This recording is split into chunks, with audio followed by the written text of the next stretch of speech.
By Sigmund Freud. The Future of an Illusion. When one has lived for quite a long time in a particular civilization and has often tried to discover what its origins were and along what path it has developed, one sometimes also feels tempted to take a glance in the other direction and to ask what further fate lies before it and what transformations it is destined to undergo. But one soon finds that the value of such an inquiry is diminished from the outset by several factors. Above all, because there are only a few people who can survey human activity in its full compass. Most people have been obliged to restrict themselves to a single, or a few, fields of it. But the less a man knows about the past and the present, the more insecure must prove to be his judgment of the future. And there is the further difficulty that precisely in a judgment of this kind the subjective expectations of the individual play a part which it is difficult to assess, and these turn out to be dependent on purely personal factors in his own experience, on the greater or lesser optimism of his attitude to life, as it has been dictated for him by his temperament or by his success or failure. Finally, the curious fact makes itself felt that in general people experience their present naively, as it were, without being able to form an estimate of its contents. They have first to put themselves at a distance from it. The present, that is to say, must have become the past before it can yield points of vantage from which to judge the future. Thus anyone who gives way to the temptation to deliver an opinion on the probable future of our civilization will do well to remind himself of the difficulties I have just pointed out, as well as of the uncertainty that attaches quite generally to any prophecy. It follows from this, so far as I am concerned, that I shall make a hasty retreat before a task that is too great, and shall promptly seek out the small tract of territory which has claimed my attention hitherto, as soon as I have determined its position in the general scheme of things. Human civilization, by which I mean all those respects in which human life has raised itself above its animal status and differs from the life of beasts, and I scorn to distinguish between culture and civilization, presents, as we know, two aspects to the observer. It includes on the one hand all the knowledge and capacity that men have acquired in order to control the forces of nature and extract its wealth for the satisfaction of human needs, and, on the other hand, all the regulations necessary in order to adjust the relations of men to one another and especially the distribution of the available wealth. The two trends of civilization are not independent of each other, firstly, because the mutual relations of men are profoundly influenced by the amount of instinctual satisfaction which the existing wealth makes possible, secondly, because an individual man can himself come to function as wealth in relation to another one, in so far as the other person makes use of his capacity for work, or chooses him as a sexual object, and thirdly, moreover, because every individual is virtually an enemy of civilization, though civilization is supposed to be an object of universal human interest. It is remarkable that, little as men are able to exist in isolation, they should nevertheless feel as a heavy burden the sacrifices which civilization expects of them in order to make a communal life possible.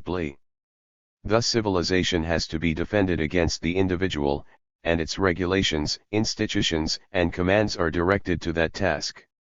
They aim not only at effecting a certain distribution of wealth but at maintaining that distribution. Indeed, they have to protect everything that contributes to the conquest of nature and the production of wealth against men's hostile impulses.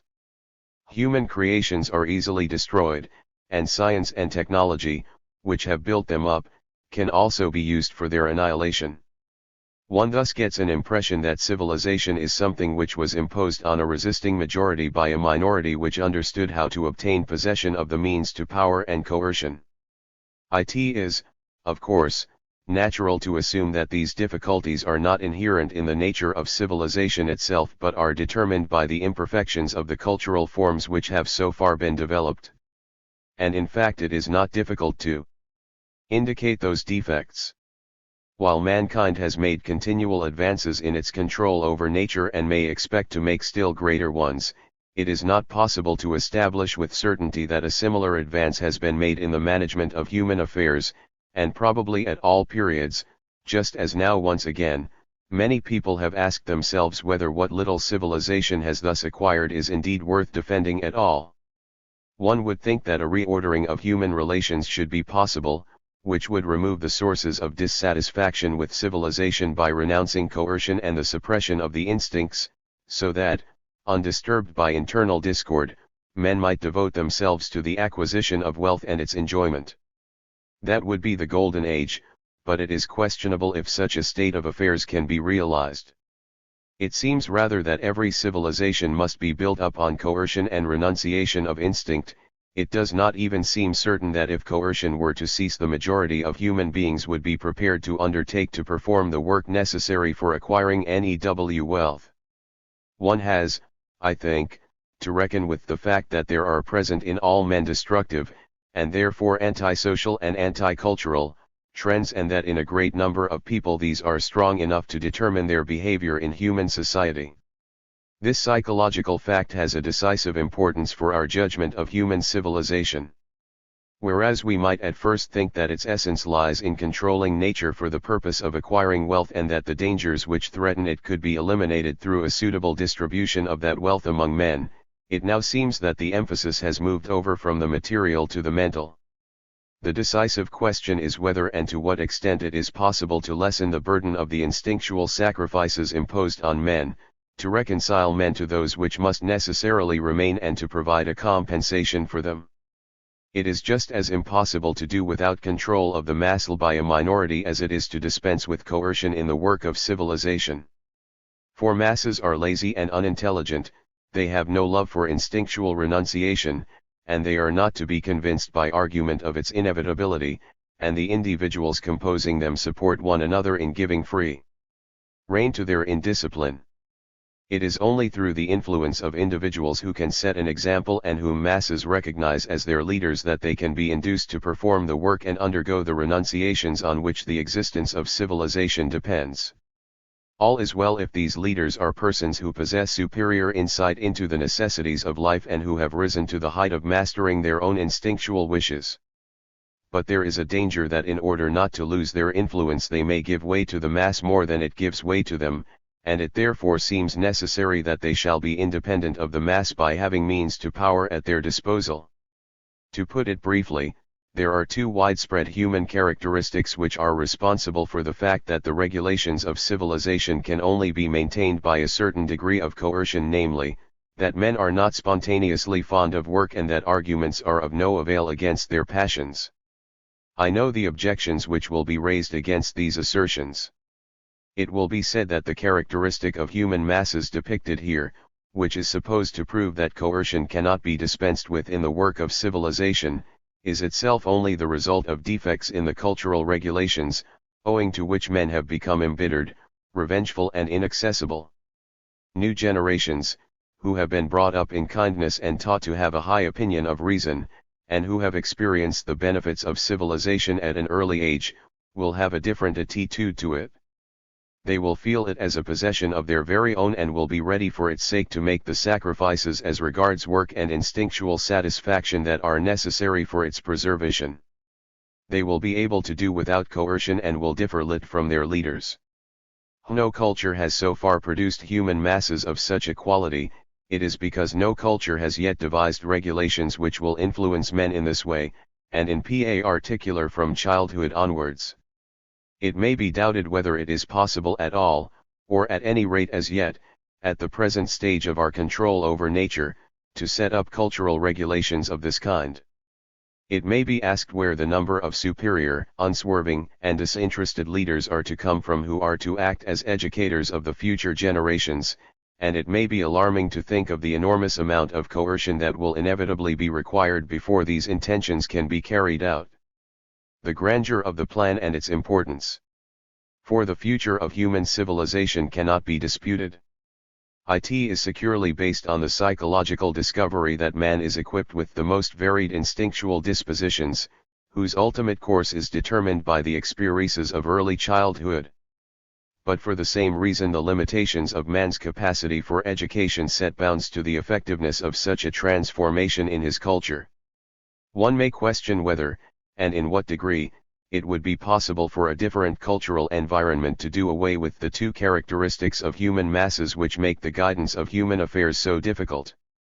The experiment has not yet been made. Probably a certain percentage of mankind, owing to a pathological disposition or an excess of instinctual strength, will always remain asocial, but if it were feasible merely to reduce the majority that is hostile towards civilization today into a minority, a great deal would have been accomplished, perhaps that can be accomplished. I should not like to give the impression that I have strayed a long way from the line laid down for my Inquirer Po 5. Let me therefore give an express assurance that I have not the least intention of making judgments on the great experiment in civilization that is now in progress in the vast country T stretches between Europe and Asia. I have neither the special knowledge nor the capacity to decide on its practicability, to test the expediency of the methods employed, or to measure the width of the inevitable gap between intention and execution. What is in preparation there is unfinished and therefore eludes an investigation for which our own long consolidated civilization affords us material. We have slipped unawares out of the economic field into the field of psychology. At first we were tempted to look for the assets of civilization in the available wealth and in the regulations for its distribution.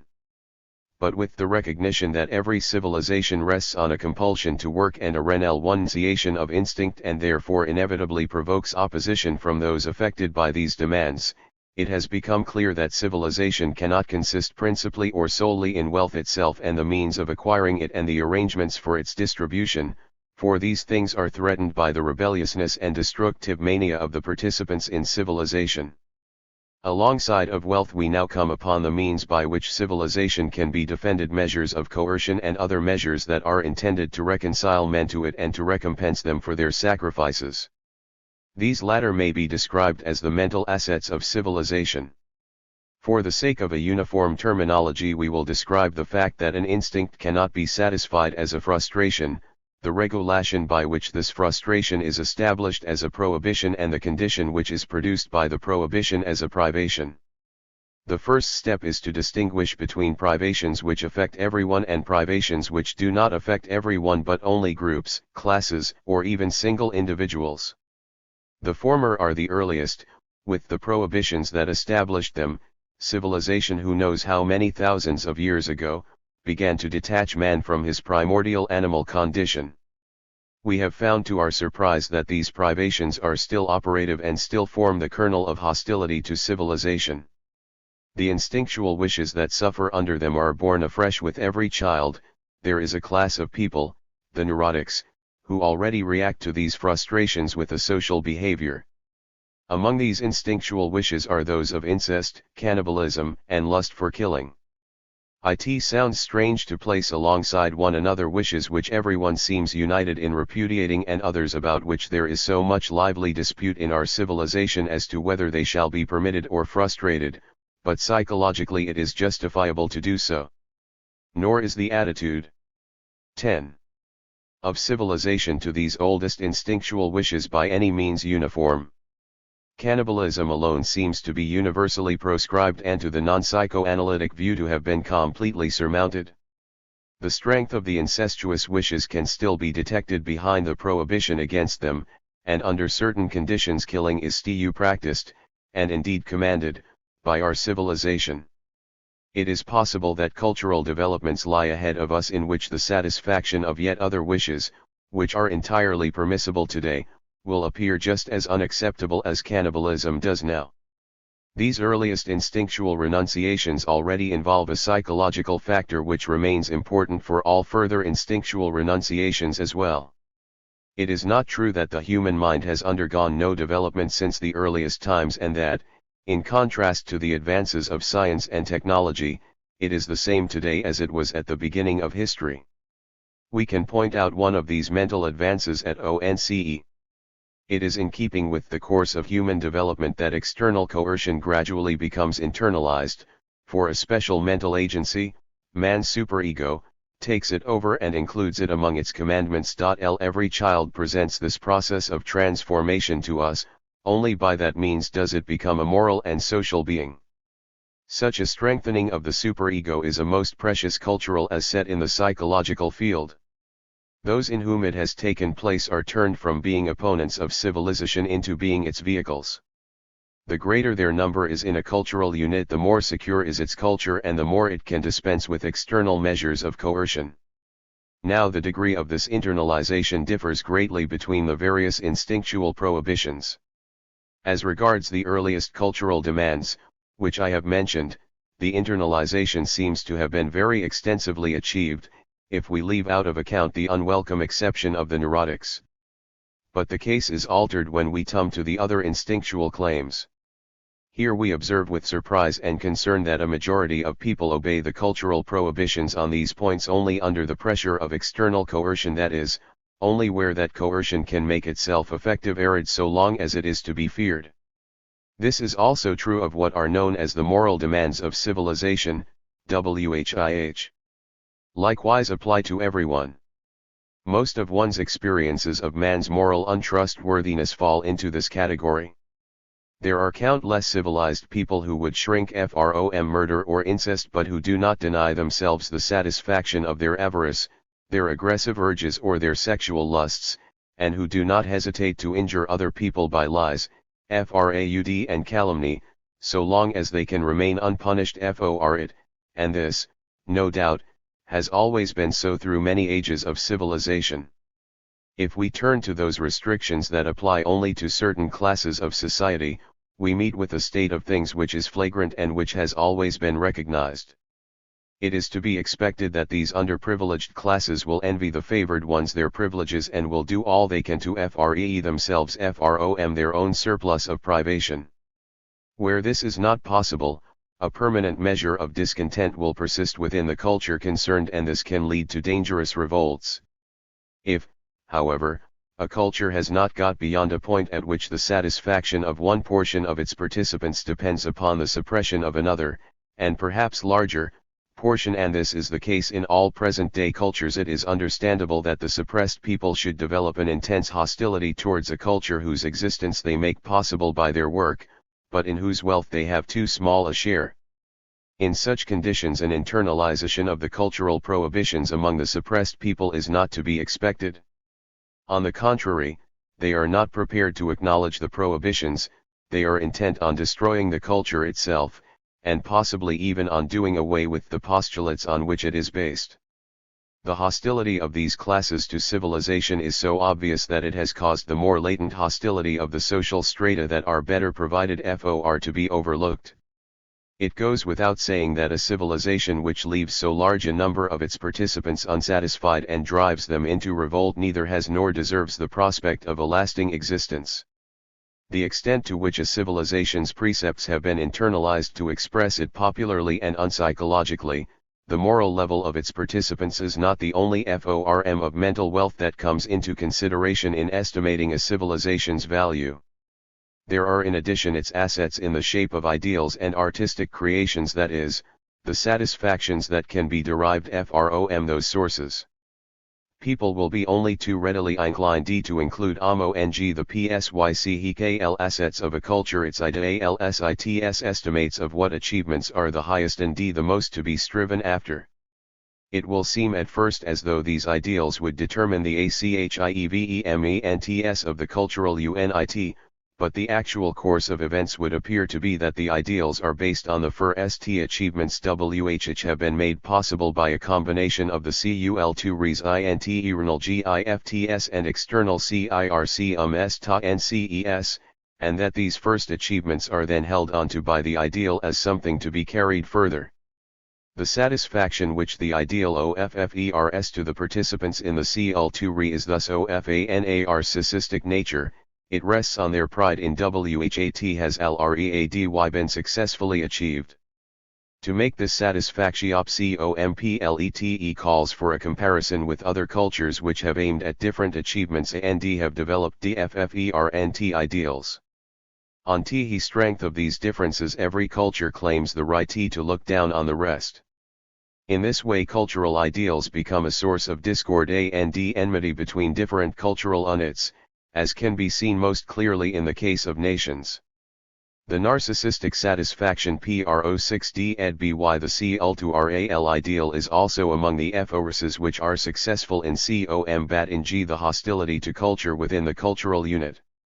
This satisfaction can be shared in not only by the favored classes, which enjoy the benefits of the culture, but also by the suppressed ones, since the right to despise thepeople outside it compensates them for the wrongs they suffer within their own unit.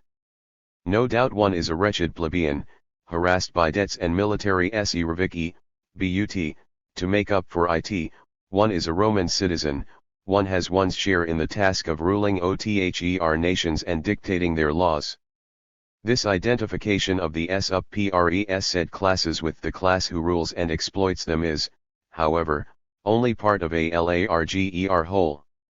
For, on the other hand, the suppressed classes can be emotionally attached to their masters, inspite of their hostile tie to them he may see in them their ideals, unless such relations of a fundamentality kind subsisted, it would be impossible to understand how a number of civilizations have survived so long in spite of the justifiable hostility of large human masses. A different kind of satisfaction is afforded by art to the participants in a cultural unit, though as a rule it remains inaccessible to the masses, who are engaged in exhausting work and have not enjoyed any personal education. As we discovered long since, one art offers substitutive satisfactions for the oldest and still most deeply felt cultural renunciations, and for that reason it serves as nothing else does to reconcile a man to the sacrifices he has made on behalf of civilization. On the other hand, the creations of art heighten his feelings of identification, of which every cultural unit stands in so much need, by providing an occasion for sharing highly valued emotional experiences. And when those creations picture the achievements of his particular culture and bring to his mind its ideals in an impressive manner, they also minister to his narcissistic satisfaction. No mention has yet been made of what is perhaps the most important item in the psychical inventory of a civilization. This consists in its religious ideas in the widest sense, in other words, which will be justified later, in its illusions. In what does the peculiar value of religious ideas lie? We have spoken of the hostility to civilization which is produced by the pressure that civilization exercises, the renunciations of instinct which it demands. If one imagines its prohibitions live then, one may take any woman one pleases as a sexual object, if one may without hesitation kill one's rival for her love or anyone else who stands in one's way, if, too, one can carry off any of the other man's belongings without skingy leave, how splendid, what a string of satisfactions one's life would be. True, one soon comes across the first difficulty: everyone else has exactly the same wishes as I have and will treat me with no more consideration than I treat him. And so in reality only one person could be made unrestrictedly happy by such a removal of the restrictions of civilization, and he would be a tyrant, a dictator, who had seized all the means to power. And even he would have every reason to wish that the others would observe at least one cultural commandment: thou shalt not kill. But how ungrateful, how short-sighted after all, to strive for the abolition of civilization. What would then remain would be a state of nature, that would be far harder to bear. It is true that nature would not demand any restrictions of instinct from us, she would let us do as we liked, but she has her own particularly effective method of restricting us. She destroys us coldly, cruelly, relentlessly, as it seems to us, and possibly rough the very things that occasioned our satisfaction. It was precisely because of these dangers with which nature threatens us that we came together and created civilization, which is also, among other things, intended to make our communal life possible. For the principal task of civilization, its actual raison d'etre, is to defend us against nature. We all know that in many ways civilization does this fairly well already, and clearly as time goes on it will do it much better. But no one is under the illusion that nature has already been vanquished, and few dare hope that she will ever be entirely subjected to man. There are the elements, which seem to mock at all human control: the earth, which quakes and is 1. Tom apart and buries all human life and its works, water, which deluges and drowns everything in a turmoil, storms, which blow everything before them, there are diseases, which we have only recently recognized as attacks by other organisms, and finally there is the painful riddle of death, against which no medicine has yet been found, nor probably will be. With these forces nature rises up against us, majestic, cruel and inexorable. She brings to our mind once more our weakness and helplessness, which we thought to escape through the work of civilization. One of the few gratifying and exalting impressions which mankind can offer is when, in the face of an elemental catastrophe, it forgets the discordancies of its civilization and all its internal difficulties and animosities, and recalls the great common task of preserving itself against the superior power of nature. For the individual, too, life is hard to bear, just as it is for mankind in general. The civilization in which he participates imposes some amount of privation on him, and other men bring him a measure of suffering, either in spite of the precepts of his civilization or because of its imperfections. To this are added the injuries which untamed nature, he calls it, fate inflicts on him. One might suppose that this condition of things would result in a permanent state of anxious expectation in him and a severe injury to his natural narcissism. We know already how the individual reacts to the injuries which civilization and other men inflict on him. He develops a corresponding degree of resistance to the regulations of civilization and of hostility to it. But how does he defend himself against the superior powers of nature, of fate, which threaten him as they threaten all the rest? Civilization relieves him of this task. It performs it in the same way for all alike, and it is noteworthy that in this almost all civilizations act alike. Civilization does not call a halt in the task of defending man against nature, it merely pursues it by other means. The task is a manifold one. Man's self-regard, seriously menaced, calls for consolation. Life and the universe must be robbed of their terrors. Moreover, his curiosity, moved, it is true, by the strongest practical interest, demands an answer. A great deal is already gained with the first step, the humanization of nature. Impersonal forces and destinies cannot be approached, they remain eternally remote. But if the elements have passions that rage as they do in our own souls, if death itself is not something spontaneous but the violent act of an evil will, if everywhere in nature there are beings around us of a kind that we know in our own society, then we can breathe freely, can feel at home in the uncanny and can deal by psychical means with our senseless anxiety. We are still defenseless, perhaps, but we are no longer helplessly paralyzed, we can at least react. Perhaps, indeed, we are not even defenseless. We can apply the same methods against these violent supermen outside that we employ in our own society. We can try to adjure them, to appease them, to bribe them, and, by so influencing them, we may rob them of a part of their power. A replacement like this of natural science by psychology not only provides immediate relief, but also points the way to a further mastering of the situation. For this situation is nothing new. It has an infantile prototype, of which it is in fact only the continuation. For once before one has found oneself in a similar state of helplessness, as a small child, in relation to one's parents. One had reason to fear them, and especially one's father, and yet one was sure of his protection against the dangers one knew. Thus it was natural to assimilate the two situations. Here, too, wishing played its part, as it does in Drame les Faits. The sleeper may be seized with a presentiment of death, which threatens to place him in the grave. But the dream work knows how to select a condition that will turn even that dread event into a wish fulfillment. The dreamer sees himself in an ancient Etruscan grave which he has climbed down into, happy to find his archaeological interests satisfied. Point 1. In the same way, a man makes the forces of nature not simply into persons with whom he can associate as he would with his equals. That would not do justice to the overpowering impression which those forces make on him, but he gives them the character of a father.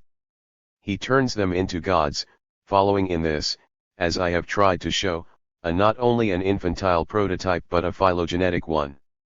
In the course of time the first observations were made of regularity and conformity to law in natural phenomena, and with this the forces of nature lost their human traits. But man's helplessness remains, and along with it his J.Onjing for his father, and the gods. The gods retain their threefold task: they must exorcise the terrors of nature, they must reconcile men to the cruelty of fate, particularly as it is shown in death, and they must compensate them for the sufferings and privations which a civilized life in common has imposed on them. But within these functions there is a gradual displacement of accent. It was observed that the phenomena of nature developed automatically according to internal necessities. Without doubt the gods were the lords of nature, they had arranged it to be as it was, and now they could leave it to itself. Only occasionally, in what are known as miracles, did they intervene in its course, as though to make it plain that they had relinquished nothing of their original sphere of power. As regards the apportioning of destinies, an unpleasant suspicion persisted that the perplexity and helplessness of the human race could not be remedied. It was here that the gods were most apt to fail. If they themselves created fate, then their counsels must be deemed inscrutable. The notion dawned on the most gifted people of antiquity that moira fate stood above the gods, and that the gods themselves had their own destinies. And the more autonomous nature became and the more the gods withdrew from it, the more earnestly were all expectations directed to the third function of the gods, the more did morality become their true domain. It now became the task of the gods to even out the defects and evils of civilization, to attend to the sufferings which men inflict on one another in their life together, and to watch over the fulfillment of the precepts of civilization, which men obey so imperfectly.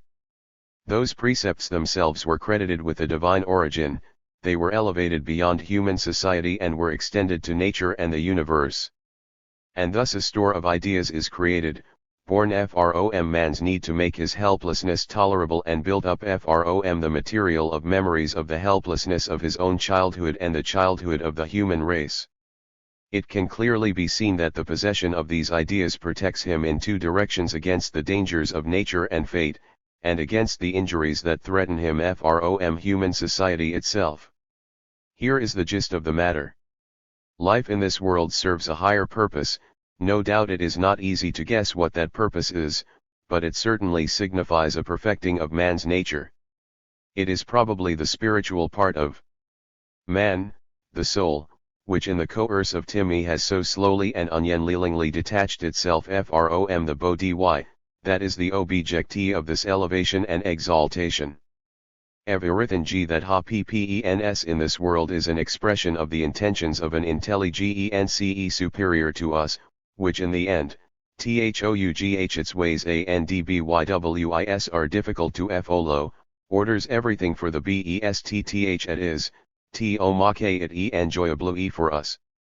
Over each one of us there watches a benevolent providence which is only seemingly stern, and which will not suffer us to become a plaything of the over mighty and idle forces of nature.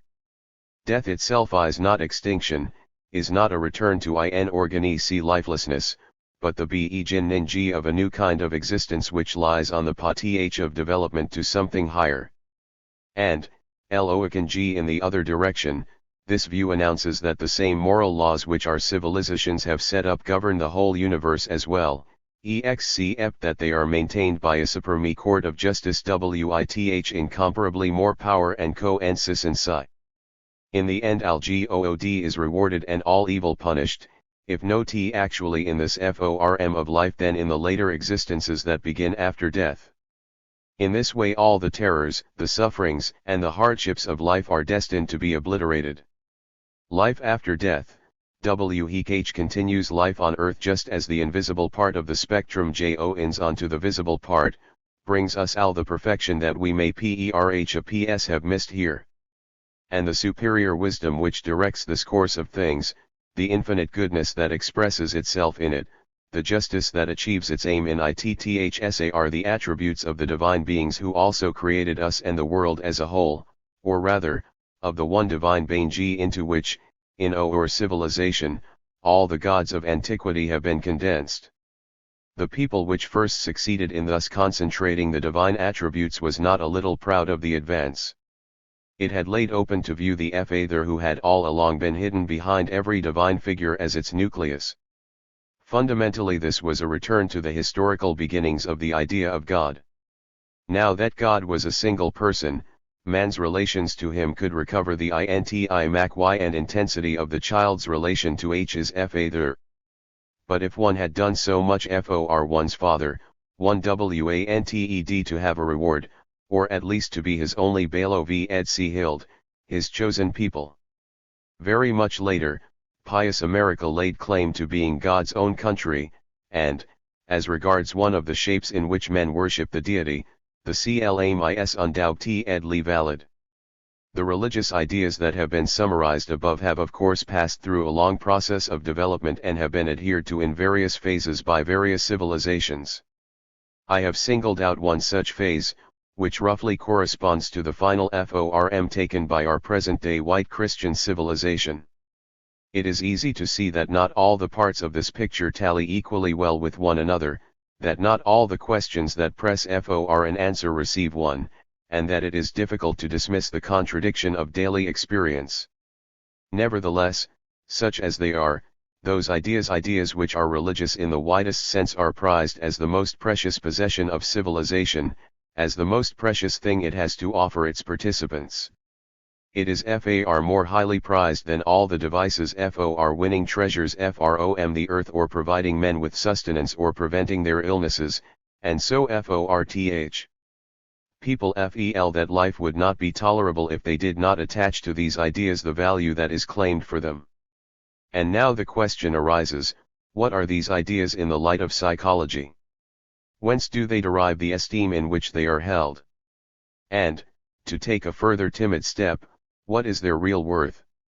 4.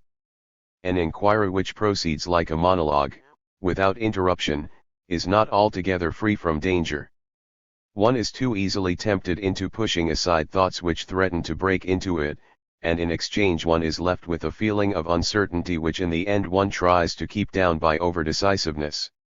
I shall therefore imagine that I have an opponent who follows my arguments with mistrust, and here and there I shall allow him to eject some remarks. I hear him say, "You have repeatedly used the expressions civilization creates these religious ideas, civilization places them at the disposal of its participants.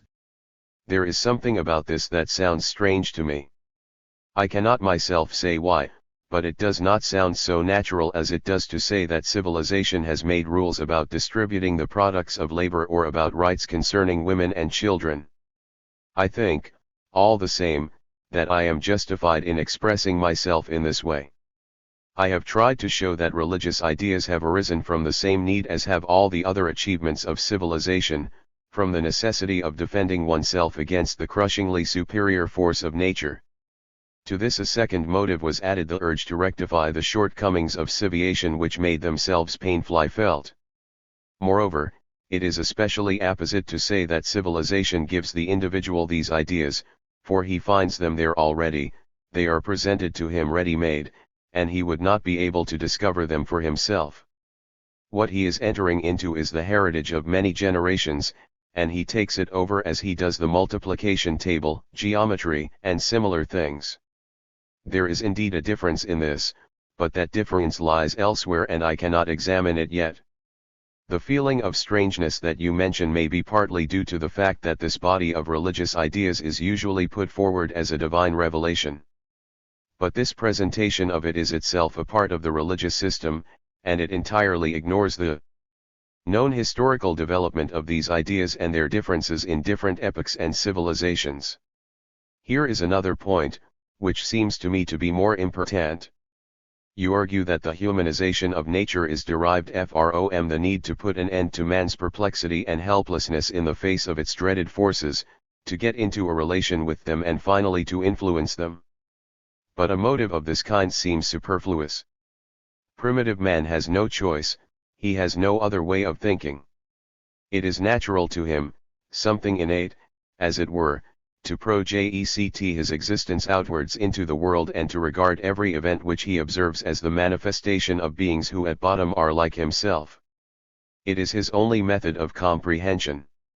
And it is by no means self-evident, on the contrary it is a remarkable coincidence, if by thus indulging his natural disposition he succeeds in satisfying one of his greatest needs. I do not find that so striking. Do you suppose that human thought has no practical motives, that it is simply the expression of a disinterested curiosity? That is surely very improbable. I believe rather that when man personifies the forces of nature he is again following an infantile model. He has learned from the persons in his earliest environment that the way to influence them is to establish a relation with them, and so, later on, with the same end in view, he treats everything else that he comes across in the same way as he treated those persons. Thus I do not contradict your descriptive observation. It is in fact natural to man to personify everything that he wants to understand in order later to control it, psychical mastering as a preparation for physical mastering, but I provide in addition a motive and a genesis for this peculiarity of human thinking. And now here is yet a third point. You have dealt with the origin of religion once before, in your book Totem and Taboo 1912-13. But there it appeared in a different light. Everything was the son-father relationship. God was the exalted father, and the longing for the father was the root of the need for religion. Since then, it seems, you have discovered the father of human weakness and helplessness, to which indeed the chief role in the formation of religion is generally assigned, and now you transpose everything that was once the father complex into terms of helplessness. May I ask you to explain this transformation? It really a transformation?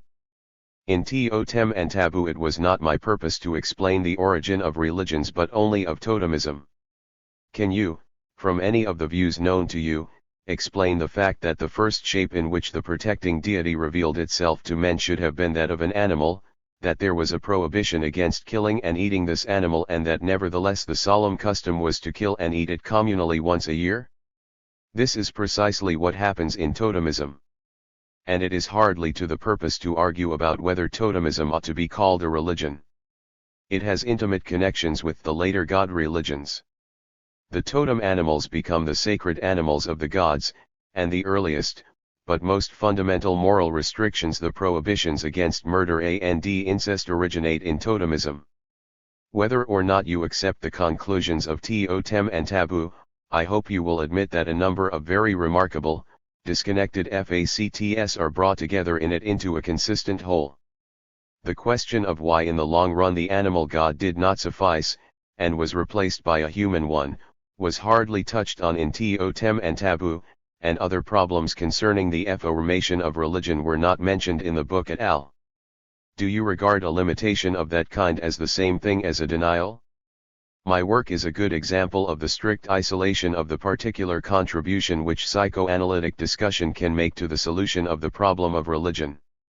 If I am now trying to add the other, less deeply concealed part, you should not accuse me of contradicting myself, just as before you accused me of being one-sided. It is, of course, my duty to point out the connecting links between what I said earlier and what I put forward now, between the deeper and the manifest motives, between the father complex and man's helplessness and need for protection. These connections are not hard to find. They consist in the relation of the child's helplessness to the helplessness of the adult which continues it. So that, as was to be expected, the motives for the formation of religion which psychoanalysis revealed now turn out to be the same as the infantile contribution to the manifest motives. Let us transport ourselves into the mental life of a child. You remember the choice of object according to the anaclitic attachment type, which psychoanalysis talks of. 1. The libido there follows the paths of narcissistic needs and attaches itself to the objects which ensure the satisfaction of those needs. In this way the mother, who satisfies the child's hunger, becomes its first love object and certainly also its first protection against all the undefined dangers which threaten it in the external world, its first protection against anxiety, we may say. In this function of protection the mother is soon replaced by the stronger father, who retains that position for the rest of childhood. But the child's attitude to its father is colored by a peculiar ambivalence. The father himself constitutes a danger for the child, perhaps because of its earlier relation to its mother. Thus it fears him no less than it longs for him and admires him. The indications of this ambivalence in the attitude to the father are deeply imprinted in every religion, as was shown in Totem Anna Tabu. When the growing individual finds that he is destined to remain a child forever, that he can never do without protection against strange superior powers, he lends those powers the features belonging to the figure of his father, he creates for himself the gods whom he dreads, whom he seeks to propitiate, and whom he nevertheless entrusts with his own protection. Thus his longing for a father is a motive identical with his need for protection against the consequences of his human weakness. The defense against childish helplessness is what lends its characteristic features to the adult's reaction to the helplessness which he has to acknowledge, a reaction which is precisely the formation of religion. But it is not my intention to inquire any further into the development of the idea of God. What we are concerned with here is the finished body of religious ideas as it is transmitted by civilization to the individual. Let us now take up the thread of our inquiry. What, then, is the psychological significance of religious ideas, and under what heading are we to classify them? The question is not at all easy to answer immediately. Rejecting a number of formulations, we will take our stand on the following one. Religious ideas are teachings and assertions about facts and conditions of external, or internal, reality which tell one something one has not discovered for oneself and which lay claim to one's belief. Since they give us information about what is most important and interesting to us in life, they are particularly highly prized. Anyone who knows nothing of them is very ignorant, and anyone who has added them to his knowledge may consider himself much the richer. There are, of course, many such teachings about the most various things in the world. Every school lesson is full of them. Let us take geography. We are told that the town of Constance lies on the Bodensee. A student song adds, if you don't believe it, go and see. I happen to have been there and can confirm the fact that that lovely town lies on the shore of a wide stretch of water which all those who live round it call the Bodensee. I am now completely convinced of the correctness of this geographical assertion. In this connection I am reminded of another, very remarkable, experience. I was already a man of mature years when I stood for the first time on the hill of the Acropolis in Athens, between the temple ruins, looking out over the blue sea. A feeling of astonishment mingled with my joy. It seemed to say, so it really is true, just as we learned at school. How shallow and weak must have been the belief I then acquired in the real truth of what I heard, if I could be so astonished now. But I will not lay too much stress on the significance of this experience, for my astonishment could have had another explanation, which did not occur to me at the time and which is of a wholly subjective nature and has to do with the special character of the place. All teachings like these, then, demand belief in their contents, but not without producing grounds for their claim. They are put forward as the epitomized result of a longer process of thought based on observation and certainly also on inferences. If anyone wants to go through this process himself instead of accepting its result, they show him how to set about it. Moreover, we are always in addition given the source of the knowledge conveyed by them, where that source is not self-evident, as it is in the case of geographical assertions. For instance, the Earth is shaped like a sphere. The proofs adduced for this are Foucault's pendulum experiment. The behavior of the horizon and the possibility of circumnavigating the Earth. Since it is impracticable, as everyone concerned realizes, to send every school child on a voyage round the world, we are satisfied with letting what is taught at school be taken on trust, but we know that the path to acquiring a personal conviction remains open. Let us try to apply the same test to the teachings of religion. When we ask on what their claim to be believed is founded, we are met with three answers, which harmonize remarkably badly with one another. Firstly, these teachings deserve to be believed because they were already believed by our primal ancestors. Secondly, we possess proofs which have been handed down to us from those same primeval times, and thirdly, it is forbidden to raise the question of their authentication at all. In former days anything so presumptuous was visited with the severest penalties, and even today society looks askance at any attempt to raise the question again. This third point is bound to rouse our strongest suspicions. After all, a prohibition like this can only be for one reason, that society is very well aware of the insecurity of the claim it makes on behalf of its religious doctrines. Otherwise it would certainly be very ready to put the necessary data at the disposal of anyone who wanted to arrive at conviction. This being so, it is with a feeling of mistrust which it is hard to allay that we pass on to an examination of the other two grounds of proof. We ought to believe because our forefathers believed. But these. A full account of the episode in an open letter to Romain Rolland some 10 years after the present work, 1936a. Ancestors of ours were far more ignorant than we are. They believed in things we could not possibly accept today, and the possibility occurs to us that the doctrines of religion may belong to that class too. The proofs they have left us are set down in writings which themselves bear every mark of untrustworthiness. They are full of contradictions, revisions, and falsifications, and where they speak of fatal confirmations they are themselves unconfirmed.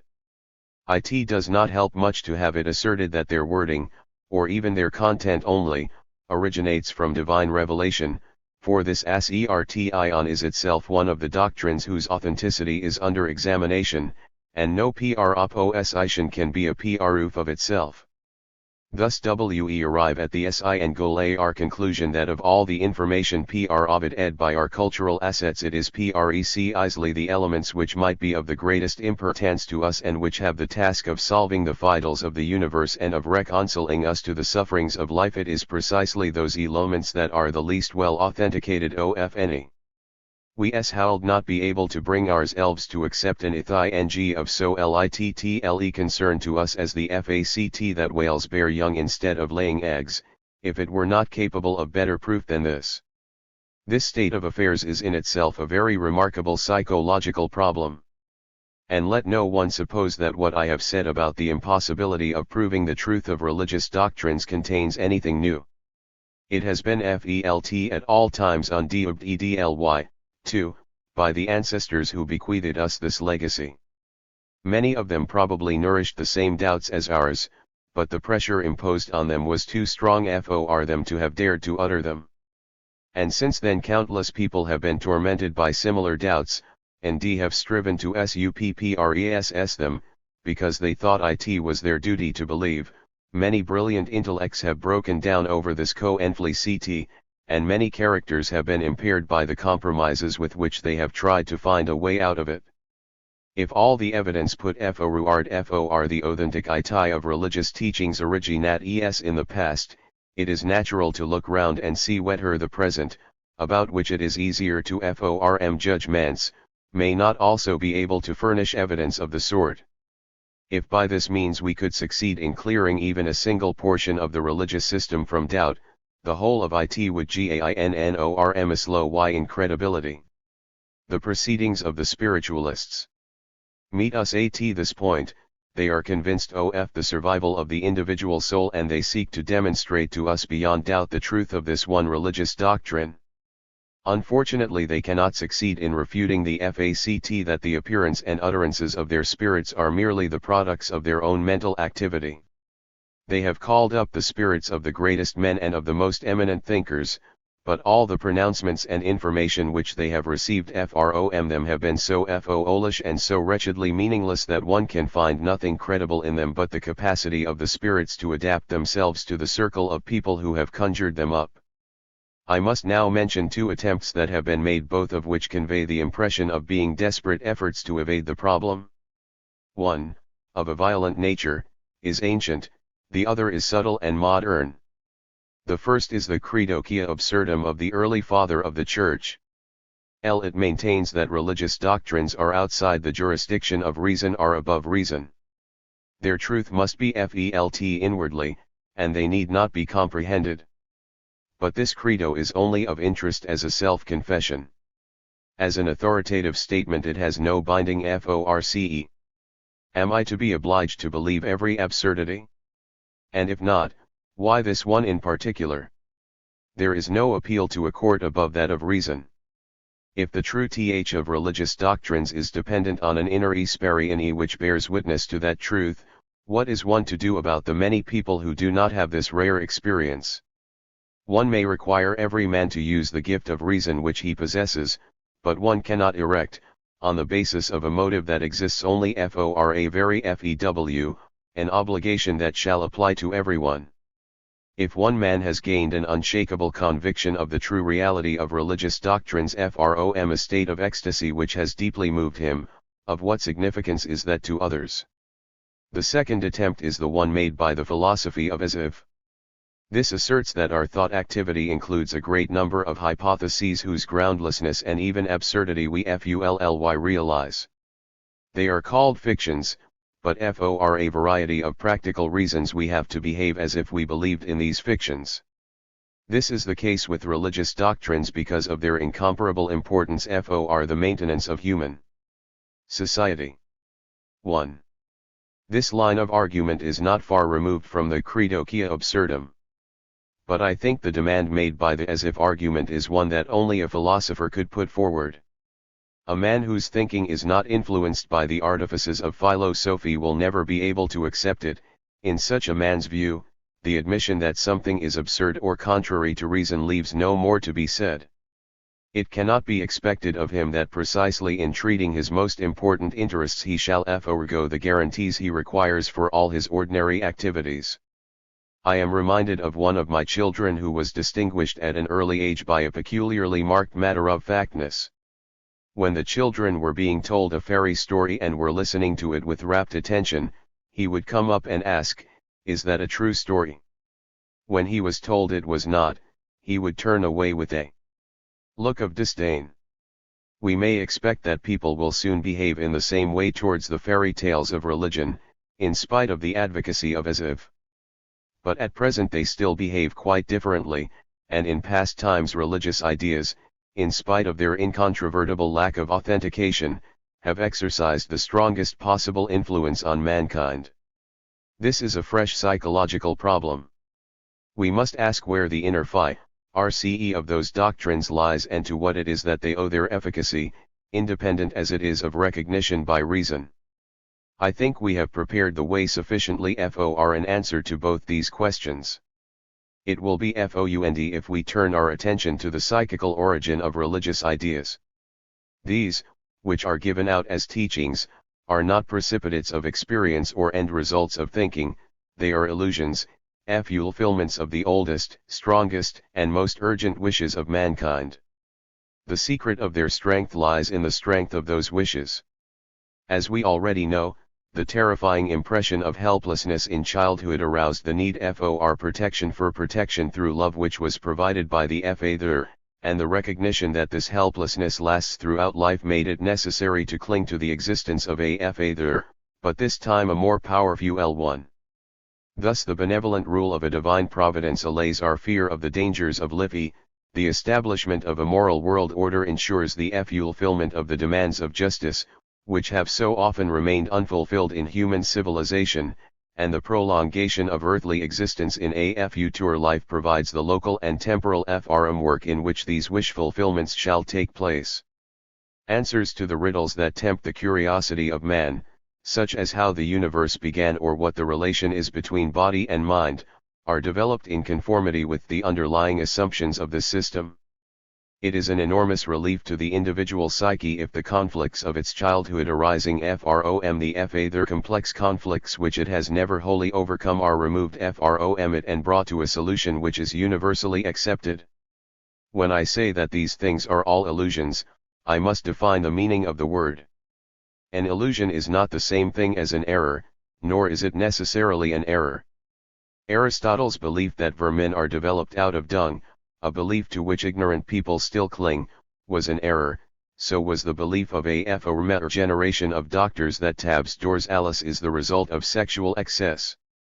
It would be incorrect to call these errors illusions. On the other hand, it was an illusion of Columbus's that he had discovered a new sea route to the Indies. The part played by his wish in this error is very clear. One may describe as an illusion the assertion made by certain nationalists that the Indo-30 Germanic race is the only one capable of civilization, or the belief, which was only destroyed by psychoanalysis, that children are creatures without sexuality. What is characteristic of illusions is that they are derived from human wishes. In this respect they come near to psychiatric delusions. But they differ from them, too, apart from the more complicated structure of delusions. In the case of delusions, we emphasize as essential their being in contradiction with reality. Illusions need not necessarily be false, that is to say, unrealizable or in contradiction to reality. For instance, a middle-class girl may have the illusion that a prince will come and marry her. This is possible, and a few such cases have occurred. That the Messiah will come and found a golden age is much less likely. Whether one classifies this belief as an illusion or as something analogous to a delusion will depend on one's personal attitude. Examples of illusions which have proved true are not easy to find, but the illusion of the alchemists that all metals can be turned into gold might be one of them. The wish to have a great deal of gold, as much gold as possible, has, it is true, been a good deal damped by our present-day knowledge of the determinants of wealth, but chemistry no longer regards the transmutation of metals into gold as impossible. Thus we call a belief an illusion when a wish fulfillment is a prominent factor in its motivation, and in doing so we disregard its relations to reality, just as the illusion itself sets no store by verification. Having thus taken our bearings, let us return once more to the question of religious doctrines. We can now repeat that all of them are illusions and insusceptible of proof. No one can be compelled to think them true, to believe in them. Some of them are so improbable, so incompatible with everything we have laboriously discovered about the reality of the world, that we may compare them if we pay proper regard to the psychological differences to delusions. Of the reality value of most of them we cannot judge, just as they cannot be proved, so they cannot be refuted. We still know too little to make a critical approach to them. The riddles of the universe reveal themselves only slowly to our investigation. There are many questions to which science today can give no answer. But scientific work is the only road which can lead us to a knowledge of reality outside ourselves. It is once again merely an illusion to expect anything from intuition and introspection. They can give us nothing but particulars about our own mental life, which are hard to interpret, never any information about the questions which religious doctrine finds it so easy to answer. It would be insolent to let one's own arbitrary will step into the breach and, according to one's personal estimate, declare this or that part of the religious system to be less or more acceptable. Such questions are too momentous for that, they might be called too sacred. At this point one must expect to meet with an objection. Then, if even obdurate skeptics admit that the assertions of religion cannot be refuted by reason, why should I not believe in them, since they have so much on their side: tradition, the agreement of mankind, and all the consolations they offer? Why not, indeed? Just as no one can be forced to believe, so no one can be forced to disbelieve. But do not let us be satisfied with deceiving ourselves that arguments like these take us along the road of correct thinking. If ever there was a case of a lame excuse, we have it here. Ignorance is ignorance, no right to believe anything can be derived from it. In other matters no sensible person will behave so irresponsibly or rest content with such feeble grounds for his opinions and for the line he takes. It is only in the highest and most sacred things that he allows himself to do so. In reality these are only attempts at pretending to oneself or to other people that one is still firmly attached to religion, when one has long since cut oneself loose from it. Where questions of religion are concerned, people are guilty of every possible sort of dishonesty and intellectual misdemeanor. Philosophers stretch the meaning of words until they retain scarcely anything of their original sense. They give the name of God to some vague abstraction which they have created for themselves. Having done so, they can pose before all the world as deists, as believers in God, and they can even boast that they have recognized a higher, purer concept of God, notwithstanding that their God is now nothing more than an insubstantial shadow and no longer the mighty personality of religious doctrines. Critics persist in describing as deeply religious anyone who admits to a sense of man's insignificance or impotence in the face of the universe, although what constitutes the essence of the religious attitude is not this feeling but only the next step after it, the reaction to it which seeks a remedy for it. The man who goes no further, but humbly acquiesces in the small part which human beings play in the great world, such a man is, on the contrary, irreligious in the truest sense of the word. To assess the truth value of religious doctrines does not lie within the scope of the present inquiry. It is enough for us that we have recognized them as being, in their psychological nature, illusions. But we do not have to conceal the fact that this discovery also strongly influences our attitude to the question which must appear to many to be the most important of all. We know approximately at what periods and by what kind of men religious doctrines were created.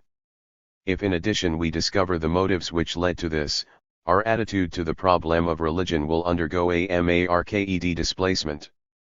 We shall tell ourselves that it would be very nice if there were a God who created the world and was a benevolent providence, and if there were a moral order in the universe and an afterlife, but it is a very striking fact that all this is exactly as we are bound to wish it to be.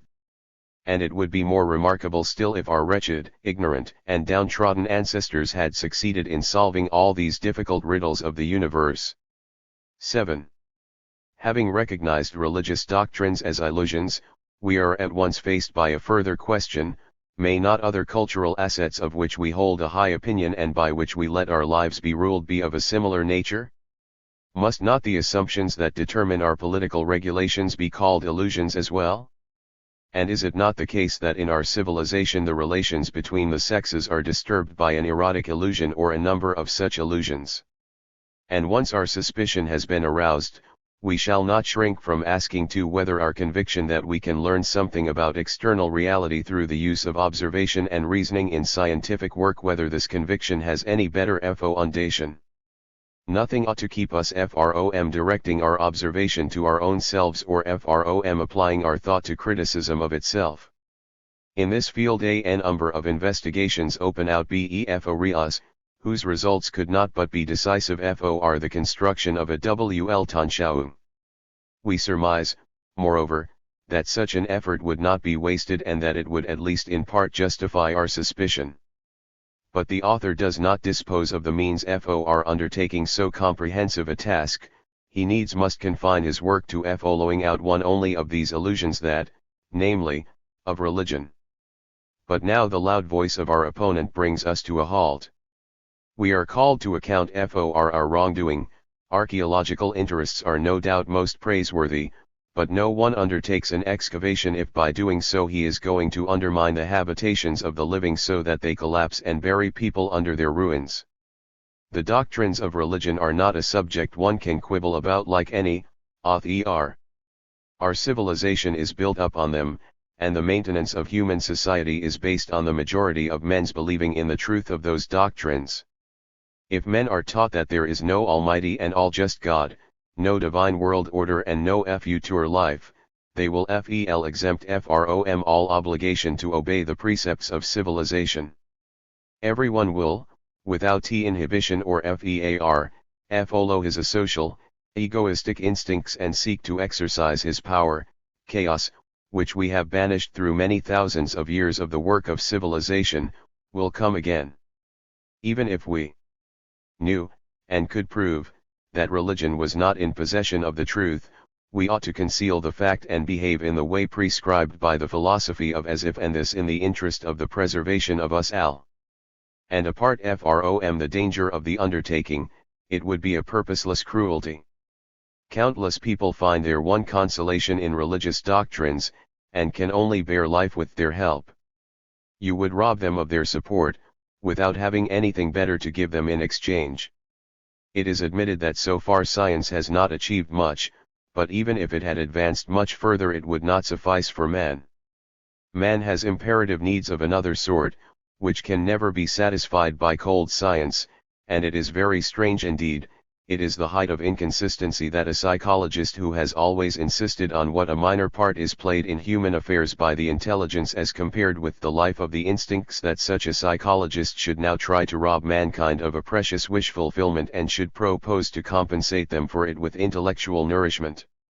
What a lot of accusations all at once! Nevertheless I am ready with rebuttals for them all, and, what is more, I shall assert the view that civilization runs a greater risk if we maintain our present attitude to religion than if we give it up. But I hardly know where to begin my reply. Perhaps with the assurance that I myself regard my undertaking as completely harmless and free of risk. It is not I who am overvaluing the intellect this time. If people are as my opponents describe them, and I should not like to contradict them, then there is no danger of a devout believer's being overcome by my arguments and deprived of his faith. Besides, I have said nothing which other and better men have not said before me in a much more complete, forcible, and impressive manner. Their names are well known, and I shall not cite them, for I should not like to give an impression that I am seeking to rank myself as one of them. All I have done, and this is the only thing that is new in my exposition, is to add some psychological foundation to the criticisms of my great predecessors. It is hardly to be expected that precisely this addition will produce the effect which was denied to those earlier efforts. No doubt I might be asked here what is the point of writing these things if I am certain that they will be ineffective. But I shall come back to that later. The one person this publication may injure is myself.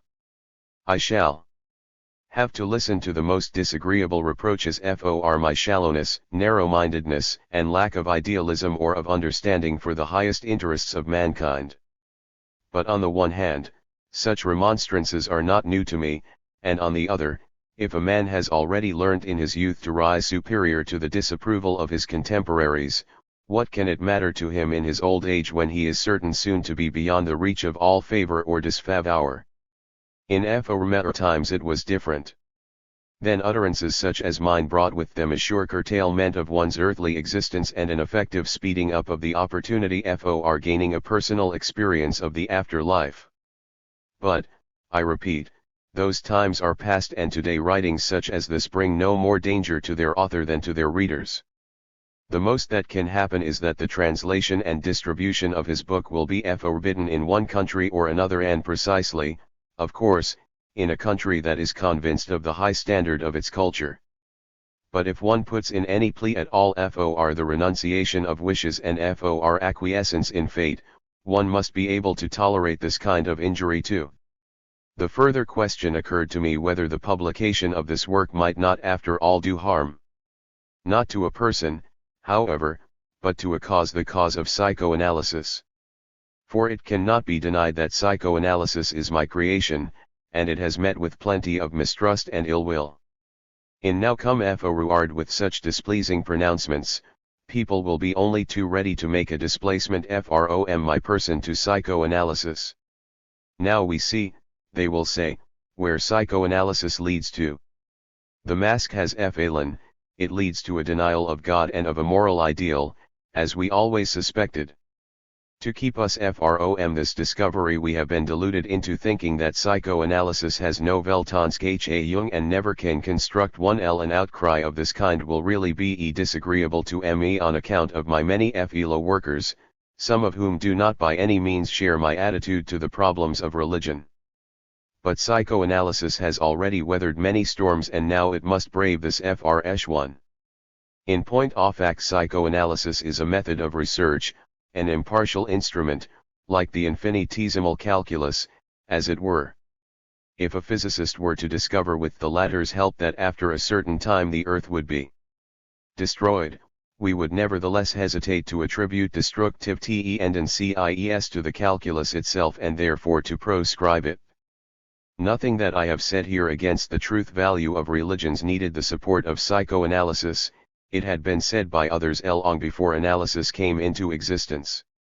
If the application of the psychoanalytic method makes it possible to find a new argument against the truths of religion, lant pies for religion, but defenders of religion will by the same right make use of psychoanalysis in order to give full value to the effective significance of our religious doctrines.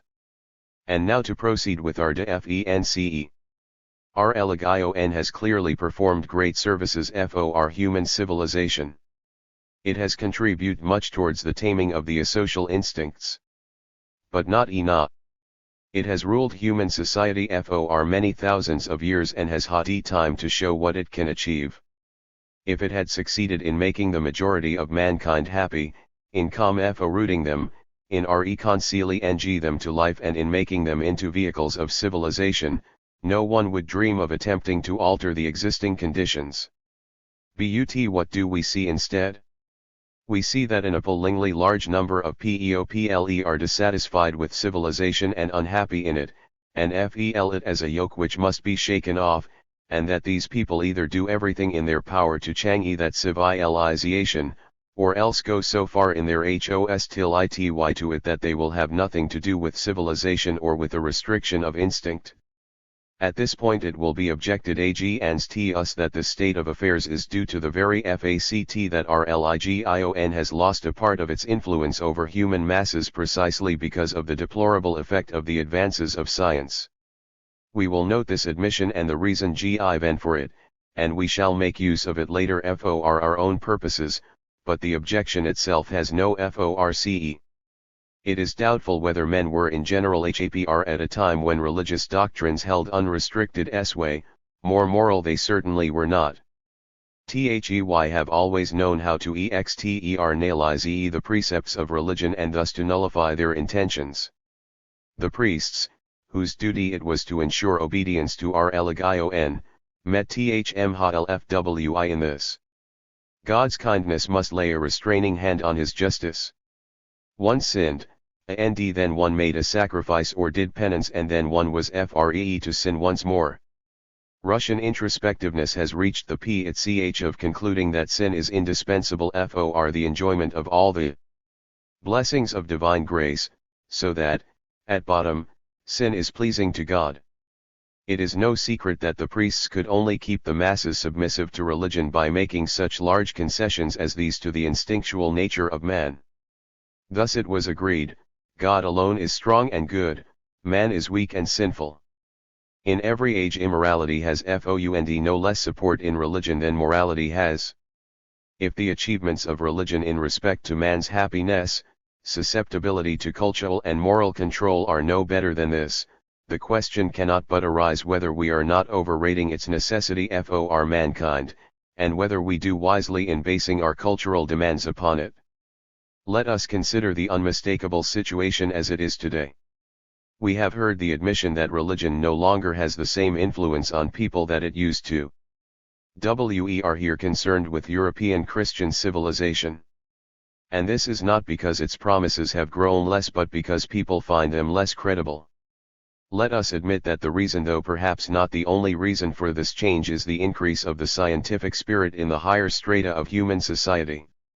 Criticism has whittled away the evidential value of religious documents, natural science has shown up the errors in them, and comparative research has been struck by the fatal resemblance between the religious ideas which we revere and the mental products of primitive peoples and times.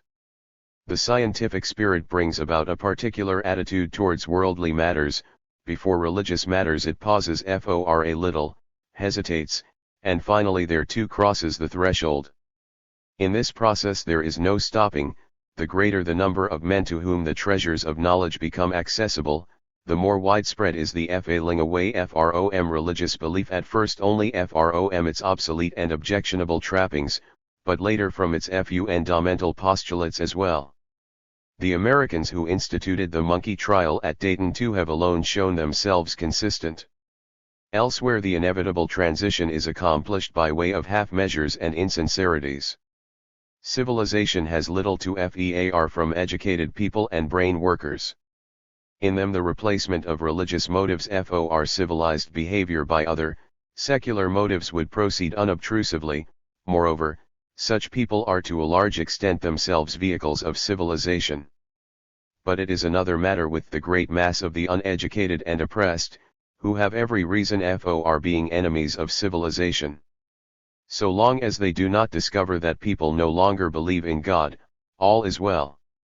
But they will discover it, infallibly, even if this piece of writing of mine is not published. And they are ready to accept the results of scientific thinking, but without the change having taken place in them which scientific thinking brings about in people. Is there not a danger here that the hostility of these masses to civilization will throw itself against the weak spot that they have found in their taskmistress? If the sole reason why you must not kill your neighbor is because God has forbidden it and will severely punish you for it in this or the next life, then, when you learn that there is no God and that you need not fear his punishment, you will certainly kill your neighbor without hesitation, and you can only be prevented from doing so by mundane force.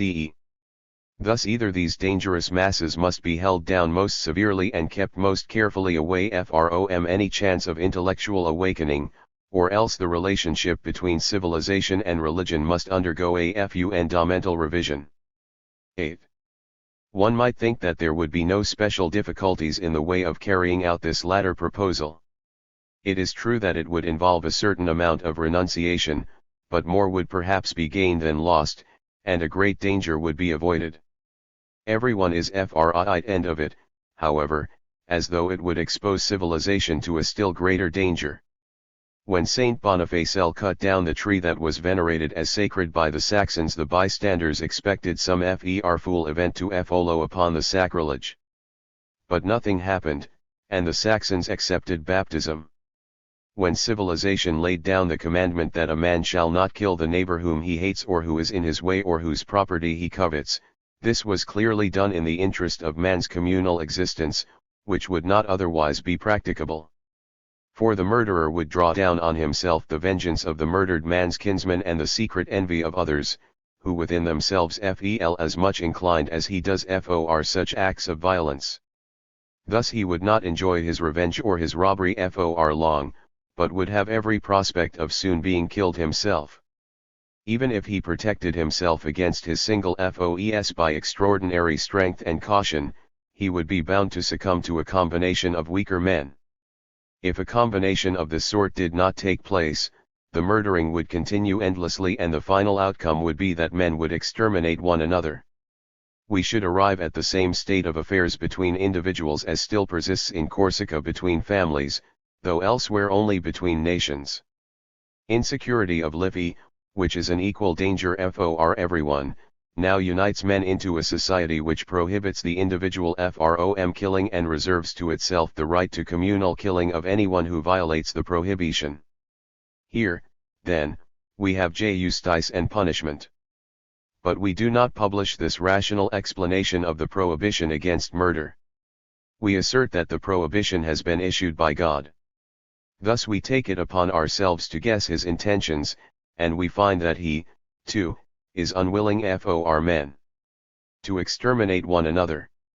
In behaving in this way we are investing the cultural prohibition with a quite special solemnity, but at the same time we risk making its observance dependent on belief in God. If we retrace this step, if we no longer attribute to God what is our own will, and if we content ourselves with giving the social reason, then, it is true, we have renounced the transfiguration of the cultural prohibition, but we have also avoided the risk to it. But we gain something else as well. Through some kind of diffusion or infection, the character of sanctity and inviolability of belonging to another world, one might say, has spread from major prohibitions onto every other cultural regulation, law and ordinance.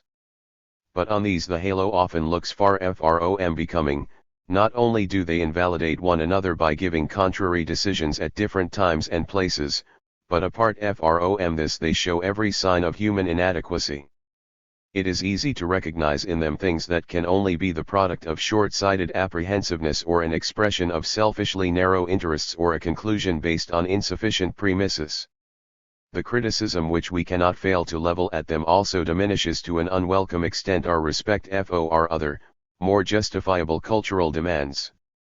Since it is an awkward task to separate what God himself has demanded from what can be traced to the authority of an all-powerful parliament or a high judiciary, it would be an undoubted advantage if we were to leave God out altogether and wholly admit the purely human origin of all the regulations and precepts of civilization.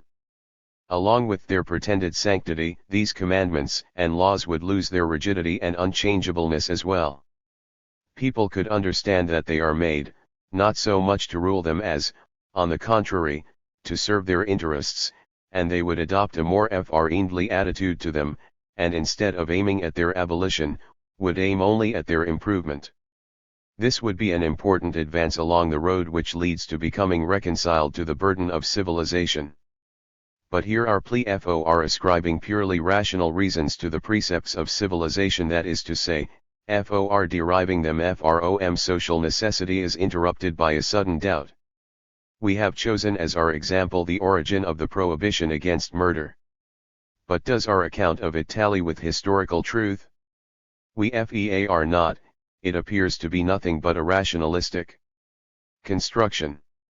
With the help of psychoanalysis, we have made a study of precisely this piece of the cultural history of mankind, and, basing ourselves on it, we are bound to say that in reality things happened otherwise. Even in present-day man, purely reasonable motives can effect little against passionate impulsions. How much weaker then must they have been in the human animal of primeval times? Perhaps his descendants would even now kill one another without inhibition, if it were not that among those murderous acts there was one, the killing of the primitive father, which evoked an irresistible emotional reaction with momentous consequences. From it arose the commandment, "Thou shalt not kill." Under totemism this commandment was restricted to the father substitute, but it was later extended to other people, though even today it is not universally obeyed. But, as was shown by arguments which I need not repeat here, the primal father was the original image of God, the model on which later generations have shaped the figure of God. Hence the religious explanation is right. God actually played a part in the genesis of that prohibition. It was his influence, not any insight into social necessity, which created it. And the displacement of man's will onto God is fully justified. For men knew that they had disposed of their father by violence, and in their reaction to that impious deed, they determined to respect his will thenceforward. Thus religious doctrine tells us the historical truth, though subject, it is true, to some modification and disguise, whereas our rational account disavows it. We now observe that the store of religious ideas includes not only wish fulfillments but important historical recollections. This concurrent influence of past and present must give religion a truly incomparable wealth of power. But perhaps with the help of an analogy yet another discovery may begin to dawn on us. Though it is not a good plan to transplant ideas far from the soil in which they grew up, yet here is a conformity which we cannot avoid pointing out. We know that a human child cannot successfully complete its development to the civilized stage without passing through a phase of neurosis, sometimes of greater and sometimes of less distinctness. This is because so many instinctual demands which will later be unserviceable cannot be suppressed by the rational operation of the child's intellect but have to be tamed by acts of repression, behind which, as a rule, lies the motive of anxiety. Most of these infantile neuroses are overcome spontaneously in the course of growing up, and this is especially true of the obsessional neuroses of childhood. The remainder can be cleared up later still by psychoanalytic treatment. In just the same way, one might assume, humanity as a whole, in its development through the ages, fell into states analogous to the neuroses, and for the same reasons, namely because in the times of its ignorance and intellectual weakness the instinctual renunciations indispensable for man's communal existence had only been achieved by it by means of purely effective forces. The precipitates of these processes resembling repression which took place in prehistoric times still remained attached to civilization for long periods. Religion would thus be the universal obsessional neurosis of humanity. Like the obsessional neurosis of children, it arose out of the Oedipus complex, out of the relation to the father. If this view is right, it is to be supposed that a turning away from religion is bound to occur with the fatal inevitability of a process of growth, and that we find ourselves at this very juncture in the middle of that phase of development. Our behavior should therefore be modeled on that of a sensible teacher who does not oppose an impending new development but seeks to ease its path and mitigate the violence of its eruption. Our analogy does not, to be sure, exhaust the essential nature of religion. If, on the one hand, religion brings with it obsessional restrictions, exactly as an individual obsessional neurosis does, on the other hand it comprises a system of wishful illusions together with the disavowals of reality, such as we find in an isolated form nowhere else but in amentia, 3 in a state of blissful hallucinatory confusion. But these are only analogies, by the help of which we endeavor to understand a social phenomenon. The pathology of the individual does not supply us with a fully valid counterpart. It has been repeatedly pointed out, by myself and in particular by Theodore Rake 1, in how great detail the analogy between religion and obsessional neurosis can be followed out, and how many of the peculiarities and vicissitudes in the formation of religion can be understood in that light. And it tallies well with this that devout believers are safeguarded in a high degree against the risk of certain neurotic illnesses. Their acceptance of the universal neurosis spares them the task of constructing a personal one. Our knowledge of the historical worth of certain religious doctrines increases our respect for them, but does not invalidate our proposal that they should cease to be put forward as the reasons for the precepts of civilization. On the contrary, those historical residues have helped us to view religious teachings, as it were, as neurotic relics, and we may now argue that the time has probably come, as it does in an analytic treatment, for replacing the effects of repression by the results of the rational operation of the intellect. We may see, but hardly regret, that such a process of remolding will not stop at renouncing the solemn transfiguration of cultural precepts, but that a general revision of them will result in many of them being done away with. In this way our appointed task of reconciling men to civilization will to a great extent be achieved. We need not deplore the renunciation of historical truth when we put forward rational grounds for the precepts of civilization. The truths contained in religious doctrines are after all so distorted and systematically disguised that the mass of humanity cannot recognize them as truth. The case is similar to what happens when we tell a child that newborn babies are brought by the stork. Here, too, we are telling the truth in symbolic clothing, for we know what the large bird signifies. But the child does not know it. He hears only the distorted part of what we say, and feels that he has been deceived, and we know how often his distrust of the grown ups and his refractoriness actually take their start from this impression. We have become convinced that it is better to avoid such symbolic disguisings of the truth in what we tell children and not to withhold from them. You permit yourself contradictions which are hard to reconcile with one another. You begin by saying that a piece of writing like yours is quite harmless. No one will let himself be robbed of his faith by considerations of the sort put forward in it. But since it is nevertheless your intention, as becomes evident later on, to upset that faith, we may ask why in fact you are publishing your work. In another passage, moreover, you admit that it may be dangerous, indeed very dangerous, for someone to discover that people no longer believe in God. Hitherto he has been docile, but now he throws off his obedience to the precepts of civilization.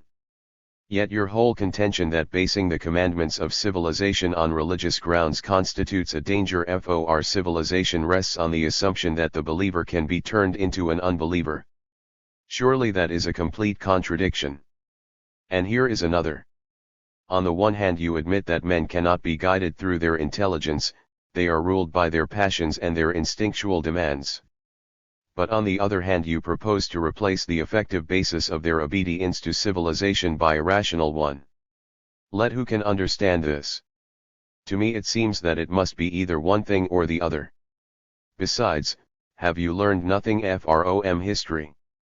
Once before an attempt of this kind was made to substitute reason for religion, officially and in the grand manner. Surely you remember the French Revolution and Robespierre? And you must also remember how short-lived and miserably ineffectual the experiment was. The same experiment is being repeated in Russia at the present time, and we need not feel curious as to its outcome. Do you not think we may take it for granted that men cannot do without religion? You have said yourself that religion is more than an obsessional neurosis. But you have not dealt with this other side of it. You are content to work out the analogy with a neurosis. Men, you say, must be freed from a neurosis. What else may be lost in the process is of no concern to you. The appearance of contradiction has probably come about because I have dealt with complicated matters too hurriedly. But we can why this to some extent. I still maintain that what I have written is quite harmless in one respect. No believer will let himself be led astray from his faith by these or any similar arguments. A believer is bound to the teachings of religion by certain ties of affection. But there are undoubtedly countless other people who are not in the same sense believers. They obey the precepts of civilization because they let themselves be intimidated by the threats of religion, and they are afraid of religion so long as they have to consider it as a part of the reality which hems them in. They are the people who break away as soon as they are allowed to give up their belief in the reality value of religion. But they too are unaffected by arguments. They cease to fear religion when they observe that others do not fear it, and it was of them that I asserted that they would get to know about the decline of religious influence even if I did not publish my work. CFP 39.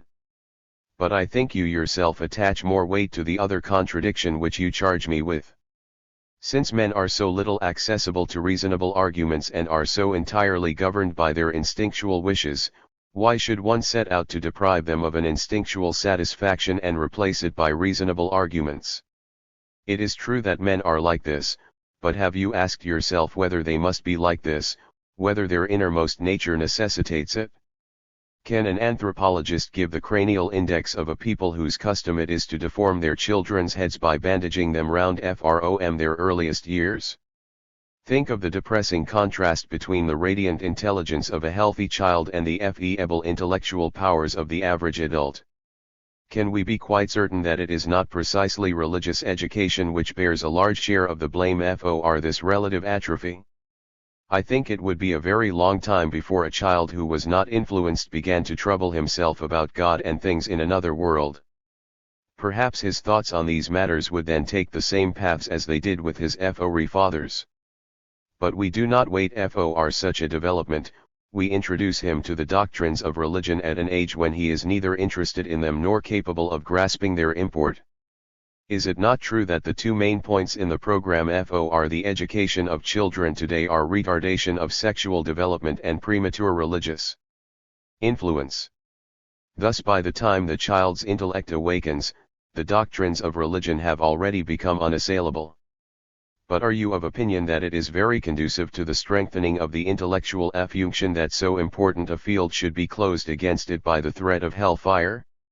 When a man has once brought himself to accept uncritically all the absurdities that religious doctrines put before him and even to overlook the contradictions between them, we need not be greatly surprised at the weakness of his intellect. But we have no other means of controlling our instinctual nature but our intelligence.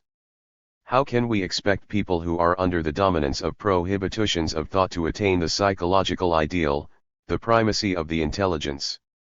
You know, too, that women in general are said to suffer from physiological feeble-mindedness, that is, from a lesser intelligence than men.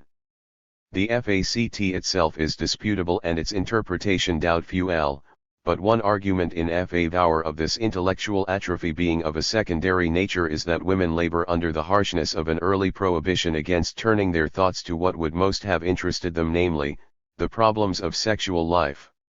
So long as a person's early years are influenced not only by a sexual inhibition of thought but also by a religious inhibition and by a loyal inhibition to derived from this, we cannot really tell what in fact he is like. But I will moderate my zeal and admit the possibility that I, too, am chasing an illusion. Perhaps the effect of the religious prohibition of thought may not be so bad as I suppose, perhaps it will turn out that human nature remains the same even if education is not abused in order to subject people to religion. I do not know, and you cannot know either. It is not only the great problems of this life that seem insoluble at the present time, many lesser questions too are difficult to answer. But you must admit that here we are justified in having a hope for the future that perhaps there is a treasure to be dug up capable of enriching civilization, and that it is worth making the experiment of an irreligious education. Should the experiment prove unsatisfactory, I am ready to give up the reform and to return to my early purely descriptive judgment that man is a creature of weak intelligence who is ruled by his instinctual wishes. On another point I agree with you unreserve daily. It is certainly senseless to begin by trying to do away with religion by forcing at as in gle blow. Above all, because it would be hopeless. The believer will not let his belief be from him, either by arguments or by prohibitions. And even if this did succeed with some, it would be cruelty.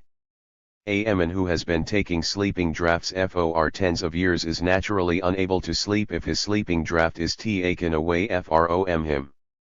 That the effect of religious consolations may be likened to that of a narcotic is well illustrated by what is happening in America. Their THEY are now trying, obviously under the influence of petticoat government, to deprive people of all stimulants, intoxicants, and other pleasure-producing substances, and instead by way of compensation, are surfeiting them with piety. This is another experiment as to whose outcome we need not fel curious p46.1. Thus I must contradict uwh and you go on to argue that men are completely unable to do without the consolation of the religious illusion, that without it they could not bear the troubles of life and the cruelties of reality. That is true, certainly, of the men into whom you have instilled the sweet or bittersweet poison from childhood onwards. But what of the other men, who have been sensi bli bro ughtup? Perhaps those who do not suffer from the neurosis will need no intoxicant to deaden it. They will, it is true, find themselves in a difficult situation. They will have to admit to themselves the full extent of their helplessness and their insignificance in the machinery of the universe. They can no longer be the center of creation, no longer the object of tender care on the part of a beneficent providence. They will be in the same position as a child who has left the parental house where he was so warm and comfortable. But early infantilism is destined to be ermuted.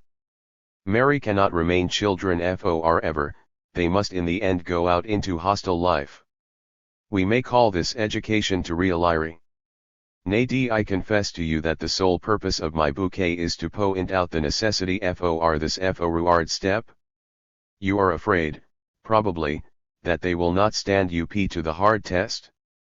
Well, let us at least hope they will. It is something, at any rate, to know that one is thrown up one's own resources. One learns then to make a proper use of them. And men are not entirely without assistance. Their scientific knowledge has taught them much since the days of the deluge, and it will increase their power still further. And, as for the great necessities of fate, against which there is no help, they will learn to endure them with resignation. Of what use to them is the mirage of wide acres in the moon, whose harvest no one has ever yet seen? As honest smallholders on this earth they will know how to cultivate their plot in such a way that it supports them. By withdrawing their expectations from the other world and concentrating all their liberated energies into their life on earth, they will probably succeed in achieving a state of things in which life will become tolerable for everyone and civilization no longer oppressive to anyone. Then, with one of our fellow unbelievers, they will be able to say without regret, Den Himmel überlassen wir. Den Engel nuendi den Spatzen.1. That sounds splendid. A race of men who have renounced all illusions and have thus become capable of making their existence on earth tolerable. I, however, cannot share your expectations. And that is not because I am the obstinate reactionary you perhaps take me for. No, it is because I am sensible. We seem now to have exchanged roles. You emerge as an enthusiast who allows himself to be carried away by illusions, and I stand for the claims of reason, the rights of skepticism. What you have been expounding seems to me to be built upon errors which, following your example, I may call illusions, because they betray clearly enough the influence of your wishes. You pin your hope on the possibility that generations which have not experienced the influence of religious doctrines in early childhood will easily attain the desired primacy of the intelligence over the life of the instincts. This is surely an illusion. In this decisive respect human nature is hardly likely to change. If I am not mistaken, one knows so little about other civilizations. There are even today peoples which do not grow up under the pressure of a religious system, and yet they approach no nearer to your ideal than the rest. If you want to expel religion from our European civilization, you can only do it by means of another system of doctrines, and such a system would from the outset take over all the psychological characteristics of religion, the same sanctity, rigidity, and intolerance, the same prohibition of thought for its own defense. You have to have something of the kind in order to meet the requirements of education. And you cannot do without education.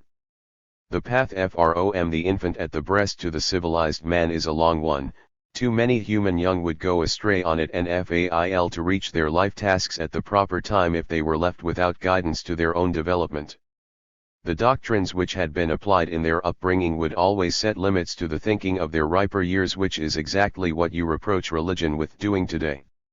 Do you not observe that it is an ineradicable and innate defect of our and every other civilization, that it imposes on children, who are driven by instinct and weak in intellect, the making of decisions which only the mature intelligence of adults can vindicate? But civilization cannot do otherwise, because of the fact that mankind's age-long development is compressed into few years of childhood, and it is only by emotional forces that the child can be induced to master the task set before it. Such, then, are the prospects for your primacy of the intellect. And now you must not be surprised if I plead on behalf of retaining the religious doctrinal system as the basis of education and of man's communal life. This is a practical problem, not a question of reality value. Since, for the sake of preserving our civilization, we cannot postpone influencing the individual until he has become ripe for civilization, and many would never become so in any case, since we are obliged to impose on the growing child some doctrinal system which shall operate in him as an axiom that admits of no criticism, it seems to me that the religious system is by far the most suitable for the purpose.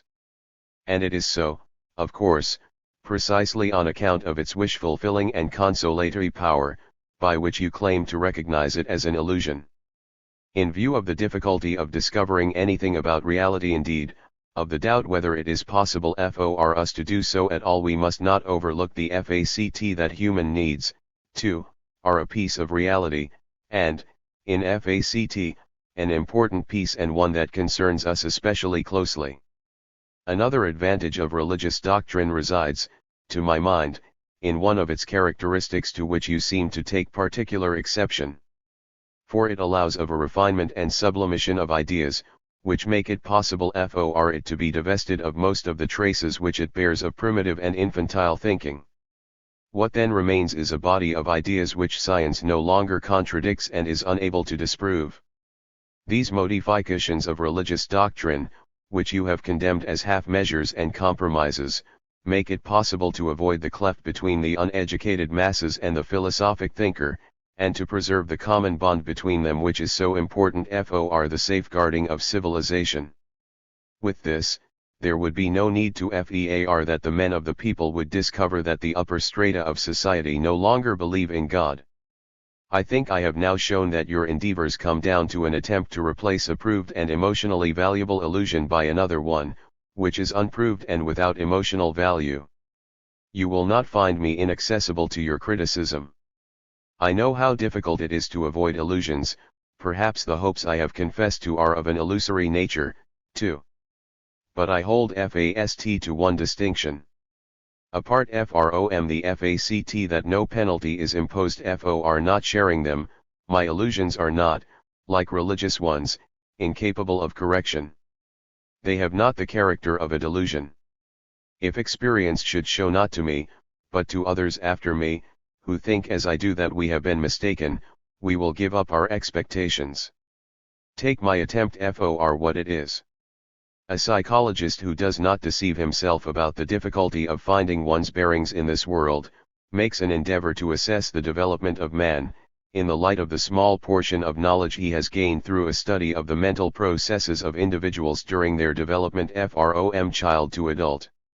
In so doing, the idea forces itself upon him that religion is comparable to a childhood neurosis, and he is optimistic enough to suppose that mankind will surmount this neurotic phase, just as so many children grow out of their similar neurosis. These discoveries derived from individual psychology may be insufficient, their application to the human race unjustified, and his optimism unfounded. I grant you all these uncertainties.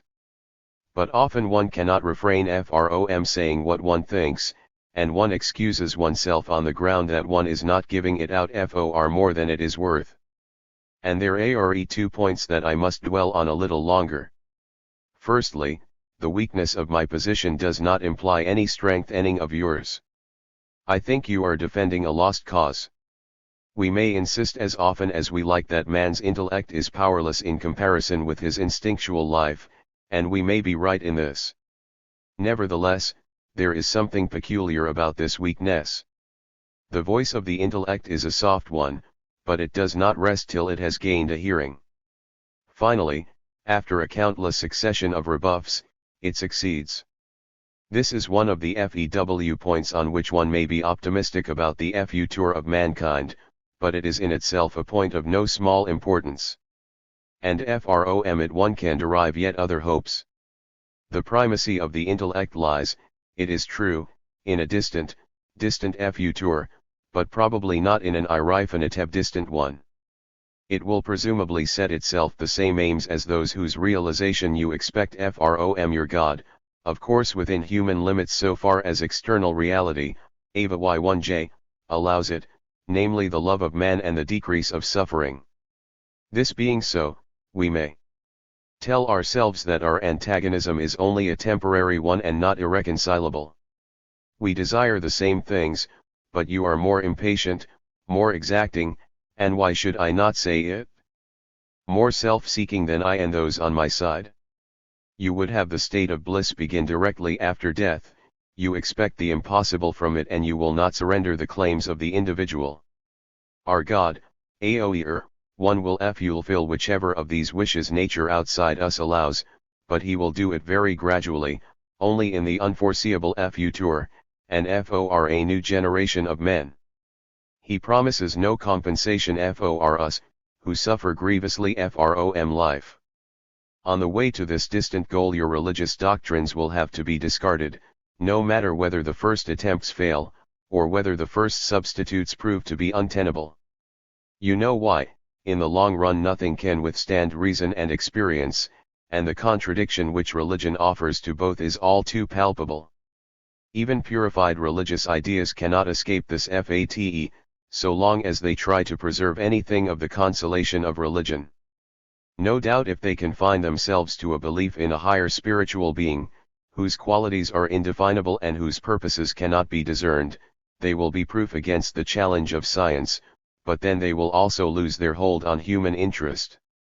And secondly, observe the difference between your attitude to illusions and mine.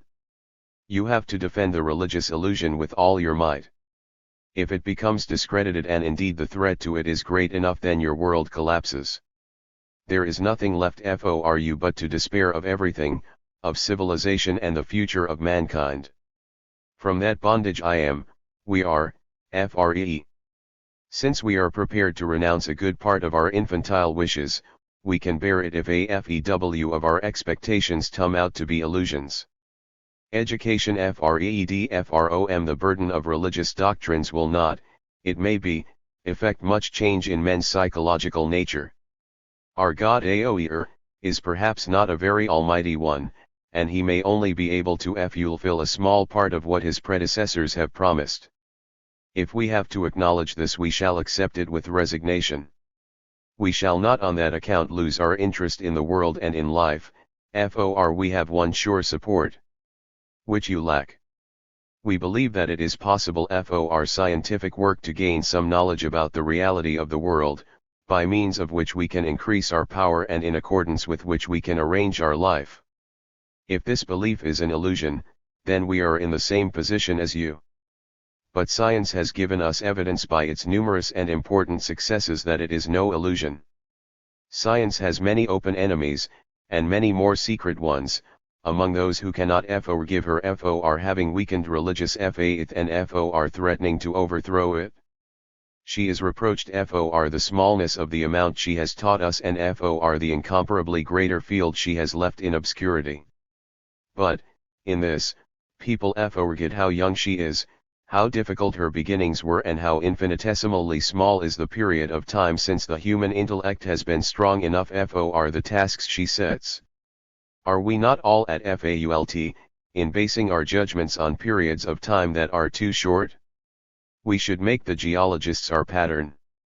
People complain of the unreliability of science, how she announces as a law today what the next generation recognizes as an error and replaces by a new law whose accepted validity lasts no longer.